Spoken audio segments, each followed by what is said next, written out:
Bienvenue, Mesdames, Messieurs. Les villes canadiennes, comment vont-elles se relever du choc causé par la pandémie? Les édifices à bureaux vides, les transports en commun dépeuplés, les touristes qui ont déserté. Quels sont les défis qui attendent les administrations municipales? Ce sont là les questions que j'ai explorées avec mes invités.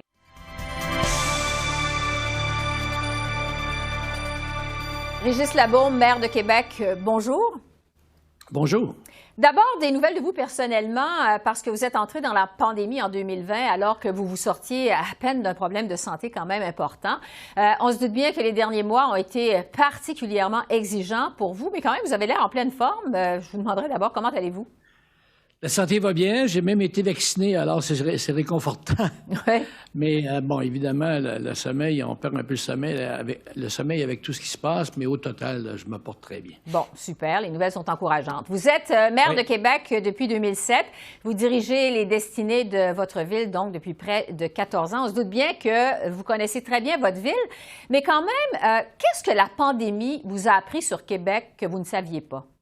Écoutez, on est redevenu la ville au Canada ou la région qui a le plus bas taux de chômage. Alors, cette ville qui a connu une transformation économique importante et dont le principal élément de création de recherche, c'est l'innovation. Alors, elle est économiquement très bien structurée et très résistante, résiliente et solide. Alors, s'il y avait un moment pour le tester, c'est bien une pandémie comme celle qu'on vit actuellement. Et on s'aperçoit que la structure économique est solide et qu'elle va perdurer. On n'est pas dans une économie molle, on n'est pas dans le primaire, dans le secondaire, on est vraiment dans le tertiaire ici. Mm-hmm. Et tout ce qui a été fait des dernières décennies, ça résiste et ça marche. Et donc, s'il y a quelque chose qui ressort de tout ça, c'est bien la force de l'économie de l'innovation à Québec. Parce que Québec, c'est une ville d'un demi-million d'habitants. Si on compte la région urbaine, c'est environ 800 000.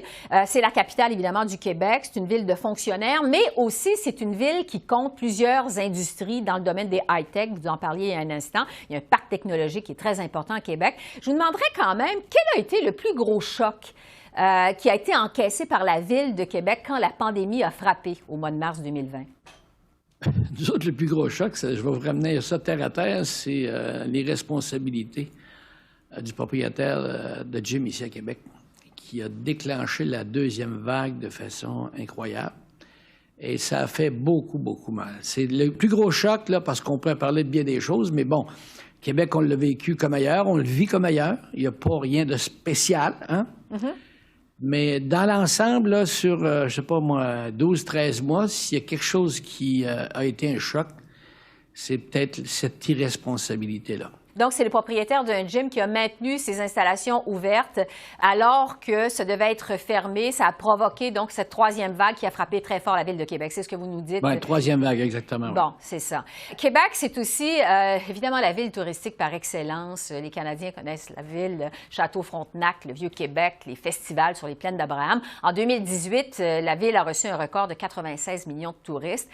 À cause de la pandémie, votre ville a enregistré en 2020 une baisse, on dit, de plus de 60 % de son achalandage touristique. Évidemment, c'est énorme. Quel va être le plus gros défi de la ville de Québec dans sa relance touristique post-COVID? Comment Québec compte ramener les touristes dans la ville? Bien, tout d'abord, il faut sauver l'été qui s'en vient, parce que l'infrastructure touristique est quand même en danger, là, soyons honnêtes.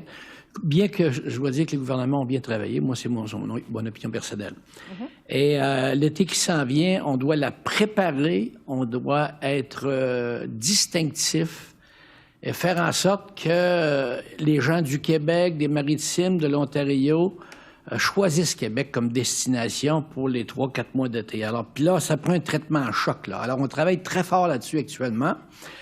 À moyen et long terme, il faut rappeler aux gens à l'international qu'on existe toujours malgré la pandémie et qu'il y aura un retour à l'NBA normal éventuellement. Et voyez-vous, juste avant l'éclosion, le début de la pandémie, nous, on avait une offensive sur l'Asie incroyable, particulièrement la Corée. Et on battait des records, puis il y avait même des gens à Québec qui se plaignaient qu'il y avait trop de monde, trop de touristes. Il y a toujours des râleux, là. Mais on avait vraiment une offensive incroyable auprès de l'Asie. Alors, on va, rebâtir notre stratégie. Elle est toujours bonne. Je ne sais pas quand est-ce qu'on va pouvoir l'appliquer. Mais l'important, c'est le tourisme de proximité rapidement. Le tourisme d'affaires, ça se travaille actuellement. Il y a des réservations qui se prennent. Et là, reprendre notre offensive auprès de l'Asie aussitôt que cela est possible. Parce que vous dites qu'il y a des réservations qui se prennent, donc vous sentez que tranquillement, on va revenir graduellement aux choses peut-être un peu plus normales. Ça va se faire de façon très graduelle sur l'horizon de la relance, justement. Évidemment, on est encore en pleine pandémie. Vous le disiez tout à l'heure, Québec a été frappé de plein fouet par cette troisième vague de la pandémie. Mais la vaccination, quand même, progresse. C'est le cas aussi du côté de Québec, ça nous permet d'espérer. Comment voyez-vous l'horizon de la sortie de cette crise? Est-ce que vous voyez ça en termes de mois, en termes d'années? Combien de temps ça va prendre avant que la Ville de Québec soit sortie de cette crise-là? Écoutez, je pense qu'il ne faut pas espérer retrouver la normalité avant la fin de l'année 2001. Là. Je ne veux pas être pessimiste. 2021, vous voulez dire? Non, 2021, excusez-moi, oui, 2021. Alors, j'essaie de vivre en temps réel. Je pense qu'en 2022, tout en étant prudent, on pourra recommencer à vivre normalement. Et c'est pour le Québec, je le vois comme ça. Ceci dit, nous, au-delà de tout ça, avec la base économique qui est très forte, on aura des milliards de dollars d'investissement tout d'abord avec le tramway. Hein? Ce sera entre 3 et 4 milliards. Et avec le tramway, au long du parcours du tramway, je peux vous dire qu'aujourd'hui, on a sur la table de dessin à la Ville à peu près 1,5 à 2 milliards d'investissements en immobilier tout le long du trajet. Alors, juste ça, là, c'est beaucoup d'argent, à part de notre structure économique qui est forte. Ce qui va rester à savoir, c'est quand Québec, la ville festive, pourra redéployer tous ces événements, parce que Québec, c'était ça. Éventuellement, ça va être la ville la plus attrayante au pays, j'en suis convaincu, comme on l'avait promis. On attend ça, évidemment. C'est un méga projet de transport en commun pour la Ville de Québec. Est-ce que, jusqu'à quel point, je vous demanderais, c'est un must dans la relance post-COVID de la Ville de Québec à plus long terme? Écoutez, tout d'abord, un tramway, un système de transport lourd, de transport en commun, les jeunes veulent ça. Quand vous n'avez pas ça dans une ville, vous êtes un peu vu comme arriéré. Puis, il faut être honnête, là, on est la seule ville de 500 000 personnes au Canada qui n'a pas de système de transport en commun lourd. Alors, ça ne marche pas, cette affaire-là. Alors, pour retenir la jeunesse, pour accueillir la jeunesse, inviter la jeunesse et les belles têtes à venir vivre à Québec, c'est ce qui nous manque. Hein? On ne peut pas être pris au sérieux à ce point-là tant qu'on n'a pas ça. Partant de là, on va dire, il n'y a pas... je vois pas beaucoup de plus belles villes, de villes plus sécuritaires en Occident où vivre. Sur les autres défis à long terme, Monsieur le maire, la Ville de Québec, on le sait, a été doublement éprouvée pendant la COVID. On se rappelle que l'automne dernier, lors de la soirée de l'Halloween, Québec a vécu ce qu'on a appelé une nuit d'horreur. Un jeune homme qui est visiblement dérangé a tué à la machette 2 personnes, en plus d'en blesser 5 autres. Un drame qui survenait évidemment après la fusillade de la mosquée de Québec, qui a fait les manchettes partout dans le monde en 2017. Au terme du drame de l'Halloween, vous avez déclaré, et là je vous cite, que les problèmes de santé mentale étaient devenus les plus grands problèmes de sécurité dans les grandes villes canadiennes pour les prochaines décennies. Je vous demanderais pourquoi, selon vous, et quelle va être la meilleure façon pour les villes de s'attaquer à cet enjeu de santé mentale dans les prochaines années? Oui, moi, je ne suis pas le seul qui le dit. Nous, on a une espèce de forum avec les maires des 20 plus grandes villes du pays qui se rassemblent assez régulièrement. Et ensemble, on a décrété, après y avoir très bien pensé, que c'était le plus gros problème de sécurité dans les grandes villes. Parce que qui dit santé mentale dit consommation, qui dit consommation dit violence. Et quand vous mettez ça tous ensemble, puis vous évaluez et étudiez la chose, vous vous apercevez que dans ce pays-là, c'est vraiment à la base les problèmes de santé mentale qui vont... et on dit même, nous, les maires des 20 grandes villes, que c'est plus dangereux que le crime organisé. Hein? Et le problème, c'est que pour les gouvernements, les problèmes de santé mentale, on a l'impression que c'est un produit dérivé de la santé. Hein? On accepte que dans les rues des villes canadiennes, des dizaines, des centaines de personnes qui ont des problèmes de santé mentale ne sont pas prises en main. On ne sent jamais une volonté ferme, une volonté d'y investir. Et donc, dans ce pays-là, c'est ça notre problème de sécurité. Quand vous avez les maires des 20 grandes villes qui le disent, puis que les chefs de police des 20 grandes villes le disent également, Demandez à mon chef de police ici à Québec, puis demandez-lui quel est le danger pour Québec dans les prochaines années, alors qu'on est une ville ultra sécuritaire. Ce sont les problèmes de santé mentale, les individus avec des problèmes de santé mentale qui errent dans la ville. Ouais. Alors, il faut les prendre en charge, il faut investir. Mais maintenant, la Ville de Québec, nous autres, on fait beaucoup, on s'investit beaucoup, mais à un moment donné, moi, je suis juste maire de Québec. C'est pas mon travail. Même si on s'y investit, il faut que c'est gouvernemental. C'est une tâche gouvernementale. Alors, je vous dirais que la plupart de nos énergies, c'est de convaincre le gouvernement d'investir dans le problème. Quel est votre message, justement, aux différents paliers de gouvernement, regard à cet enjeu de la santé mentale? Bien, écoutez, ce sont des gens qui n'ont peut-être pas de poids politique, mais ce sont des humains. Hein? Des humains qui ont des problèmes, qui doivent être aidés, pris en charge. Et ce sont des humains qui, à cause de ces problèmes-là de santé mentale, créent de l'insécurité dans la cité. Mm-hmm. Alors, ça veut dire qu'il faut prendre ça au sérieux et prendre la décision d'investir autant dans la santé mentale qu'on le fait dans la santé physique. C'est primordial. Le temps file, Monsieur le maire. J'aimerais vous entendre sur votre style de gestion parce que vous avez un style qui est propre à vous. Vous êtes un gars qui est proche de ses concitoyens. Vous n'avez pas la langue de bois. Vous êtes vraiment reconnu pour ça. On dit que faire de la politique municipale, c'est faire de la politique de proximité, alors que tout se fait maintenant à distance, que les rencontres se font évidemment en mode virtuel. Vous et moi, on a une entrevue aujourd'hui de façon virtuelle. Est-ce que la pandémie va changer votre façon de faire de la politique? Ben, pas la mienne, mais il y a une chose certaine. La tendance était déjà évidente. Les gens, de plus en plus, surtout, on a tout fait des grands voyages vers l'intérieur, d'un peu d'introspection, parce qu'on a eu beaucoup de temps pendant la pandémie. Mais je pense que les petits bonheurs, la qualité de vie, l'entourage, l'environnement, le quartier, la vie de famille, tout ça va prendre encore plus d'importance et les citoyens vont exiger des services de proximité encore plus importants. La vie de quartier, la vie dans la rue, la vie dans un environnement immédiat va prendre tellement d'importance dans l'avenir. Mais la tendance était là, hein? Mm-hmm. Mais moi, je pense que dans les prochaines années, c'est là-dedans qu'il faut investir parce que la demande sera là. Parce qu'on ne sort pas d'une pandémie intacte, là. Il va y avoir des répercussions qui sont ultimement psychologiques. Et ça veut dire que les gens vont avoir besoin de se retrouver, de se revoir, de fraterniser, d'être bien dans leur peau. Être bien dans sa peau, ça veut dire être bien dans sa ville, être bien dans son quartier, être bien dans sa rue, puis sur son coin de rue. Oui, c'est ça. Donc, la politique municipale pourrait être plus exigeante à cet égard-là. Je vais terminer là-dessus. La COVID qui risque d'être dans nos vies pour le reste de l'année 2021 et même selon, vous le disiez tout à l'heure, ce ne sera pas complètement résorbé d'ici 2022. Je vous demanderais où vous souhaitez voir votre ville dans 2 ans, là, en 2023, la ville de Québec. Je veux la revoir heureuse parce que je sais qu'au point de vue économique, tout ira bien. Mais je veux la revoir heureuse. Vous savez, Québec, il y a des activités, de grands événements, culturels, sportifs pendant toute l'année. À Québec, il faisait bon vivre à Québec. Alors, je veux retrouver une ville heureuse, une ville souriante, une ville bien dans sa peau, une ville qui met un peu, si tant est que c'est possible, la pandémie derrière elle. Une ville qui respire, c'est ça que je veux voir. Alors, c'est ça que je nous souhaite là, dans 1 année ou 2. Ouais, mais bon, revoir. on ne peut pas prédire l'avenir parce que le docteur Labaume n'est pas très compétent pour savoir comprendre les suites de la pandémie. Là. C'est une pandémie qui nous a réservé pas mal de surprises jusqu'à maintenant.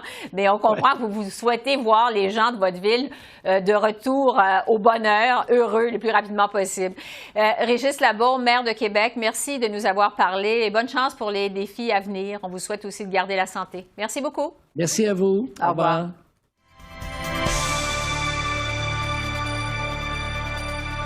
Jim Watson, maire d'Ottawa, bonjour. Bonjour Astor, merci pour l'invitation. Merci d'être avec nous. Monsieur le maire, même si vous êtes jeune, vous détenez quand même le record de longévité en tant que maire de la capitale nationale. Vous avez dirigé les destinées d'Ottawa entre 1997 et 2000, et puis de nouveau depuis 2010. Ça veut dire en tout 14 ans comme maire d'Ottawa. On présume que vous connaissez très bien votre ville. Je vous demanderai quand même, qu'est-ce que la pandémie de COVID-19 vous a appris sur Ottawa que vous ne saviez pas? Mais certainement, c'est comme les autres grandes municipalités dans notre pays et certainement dans le monde. C'est vraiment une crise de santé, une crise économique parce qu'on perd beaucoup des emplois. C'est vraiment difficile pour des petites et moyennes entreprises ici à Ottawa. Et à la même temps, on manque les vaccins pour aider la population. On voit un changement positif avec plus de vaccins maintenant. Mais certainement, c'est une crise aussi pour des personnes sans abri, des personnes qui avaient des besoins importants. Et pour moi, c'est important de travailler avec les deux autres paliers du gouvernement pour aider la population avec les fonds pour aider avec leur budget, pour aider des personnes qui ont perdu leurs emplois aussi. Donc, une gestion de crise, évidemment, sans précédent. Avant qu'on discute des différents problèmes créés par cette pandémie plus en détail, j'aimerais savoir, Ottawa compte environ 1 million d'habitants. Avec la région urbaine, c'est 1 300 000 personnes. Puisque c'est la capitale fédérale, évidemment, chaque jour, en temps normal, ce sont des dizaines et des dizaines de milliers de fonctionnaires qui viennent à Ottawa pour y travailler. Des fonctionnaires qui, du jour au lendemain, à cause de la pandémie, ont été placés en télétravail, en confinement. Quel a été le plus gros impact du confinement pour la Ville d'Ottawa? Et certainement, vous avez raison avec beaucoup des employés qui travaillent pour le gouvernement du Canada. Ça, c'est l'industrie le plus grand dans notre ville. Deuxièmement, c'est la haute technologie. Troisièmement, c'est le tourisme. Mais certainement, on manque des personnes qui travaillent maintenant dans la centre-ville. Et il y a des problèmes avec ça. C'est vraiment difficile pour des petites entreprises, des restaurants, des magasins. Qui ont besoin des clientes dans le centre-ville. Et deuxièmement, c'est un très grand défi pour notre système de transport en commun. On a ouvert un nouveau train léger il y a 2 ans et maintenant on avait probablement 27-30% de la capacité normale. Alors on manque beaucoup des clientes et passagers de OC Transport. Et c'est la même chose dans l'autre côté de la rivière, dans l'Outaouais avec STO, le système de transport en commun pour la ville de Gatineau. Alors, c'est important pour nous autres de travailler avec le président de la Trésor ici à Ottawa pour le gouvernement fédéral, de convaincre des employés de retourner dans leur bureau.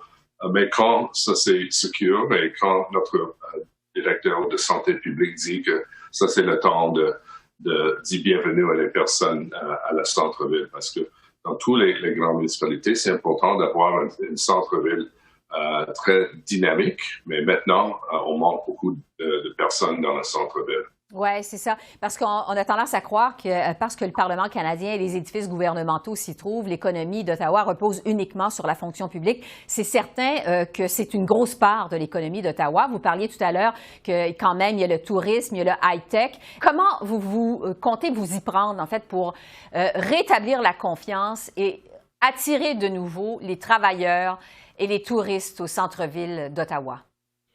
Oui, mais certainement pour les personnes qui travaillent pour le gouvernement fédéral, j'espère que avec le programme des vaccins, on va avoir plus de succès et on battu cette COVID-19.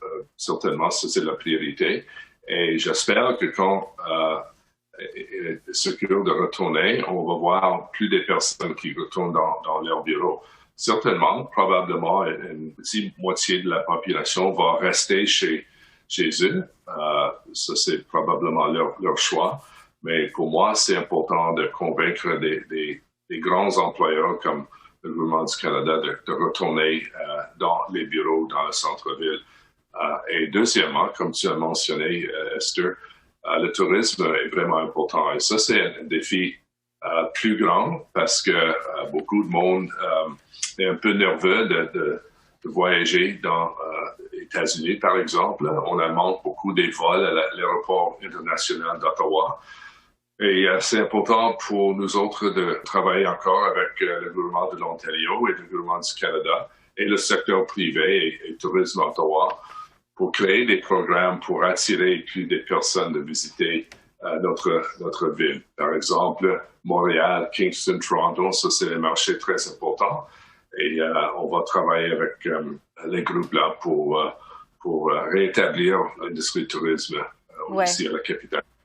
Parce que Ottawa, vous le dites, est reconnu effectivement pour son tourisme, les fêtes du Canada le 1er juillet, le Festival des tulipes, les musées de renommée internationale qui se trouvent à Ottawa. Avant la pandémie, la ville attirait en moyenne 11 millions de touristes annuellement, c'est quand même beaucoup. Alors qu'en 2020, Ottawa n'a pratiquement pas reçu de touristes. Même la fête du Canada a été célébrée virtuellement. Quel est, Monsieur le maire, l'horizon que vous voyez pour le retour des touristes à Ottawa? Est-ce que ça va se faire dans les prochains mois, dans la prochaine année, les prochains 2 ans? Comment voyez-vous le retour des touristes et quand le voyez-vous le retour des touristes à Ottawa? Oui, mais certainement pour moi, c'est important d'attirer des personnes qui habitent dans la région, comme j'ai dit, à Montréal, à Toronto, etc. Et après, j'espère qu'on va voir des bonnes nouvelles sur ce sujet, probablement dans l'été ou l'automne de cette année, mais ça prend plus de temps pour attirer des personnes qui voyagent aux États-Unis ou en Angleterre, etc. Parce que maintenant, nous n'avons pas des vols internationaux parce que le gouvernement du Canada a décidé il y a seulement 4 aéroports qui vont, comment est-ce qu'on dit, attirer des vols internationaux. Oui. Mm-hmm. Oui, alors c'est important pour moi de continuer de travailler avec le gouvernement du Canada parce que c'est important de retourner des vols internationaux, les vols d'Allemagne, Angleterre, les États-Unis, etc. Parce que ça, c'est la chose importante pour le moment. Et après ça, l'autre industrie touristique et des réunions, des conférences, des choses comme ça. On avait un très beau centre de convention, le Centre Champ.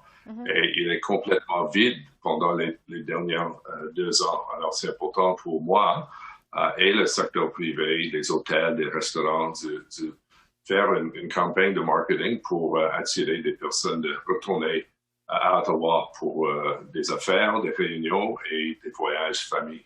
Vous avez mentionné, M. Watson, le problème de l'itinérance tout à l'heure. J'aimerais vous entendre davantage là-dessus parce que le nombre de sans-abri vraiment a explosé pendant la COVID et ça a été le cas à Ottawa où on retrouve une grande concentration d'itinérants dans un des secteurs les plus touristiques de la ville, c'est-à-dire le marché Bail. Pour plusieurs, c'est étonnant même de voir que l'un des plus grands attraits, en fait, de la capitale fédérale, le marché Bail, compte autant de sans-abri. Et c'est encore plus vrai depuis le début de cette pandémie de COVID-19. On sait que l'itinérance, ça représente un défi pour toutes les grandes villes. Comment la ville d'Ottawa compte s'y prendre pour surmonter ce défi de l'itinérance qui est quand même majeur? Mais la solution est vraiment plus de logements abordables. Des personnes qui habitent sur les rues, dans les shelters comme le Salvation Army, etc. Ils restent là parce qu'il n'y a pas beaucoup de logements abordables. Alors, notre gouvernement municipal a ajouté plus de 17 millions de dollars pour aider avec la construction de logements abordables. On travaille avec le gouvernement du Canada et le gouvernement de l'Ontario parce que la ville n'avait pas les ressources pour payer pour tous les frais pour les services sociaux.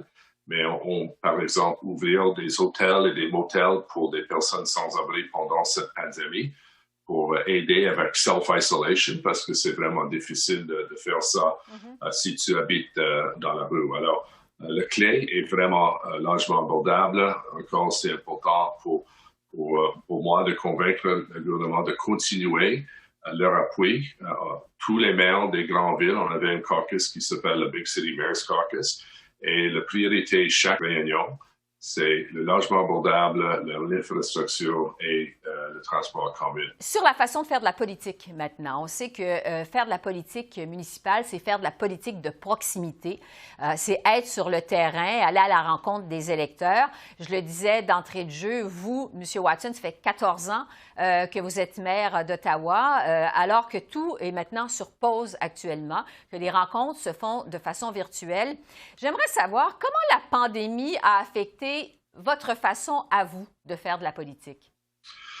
Et c'est vraiment difficile parce que j'aime le contact avec la population, j'aime participer à des événements Par exemple, avant le pandémie, j'ai participé à 15 ou 16 événements chaque fin de semaine et beaucoup des activités des schools, des visites à les écoles, etc.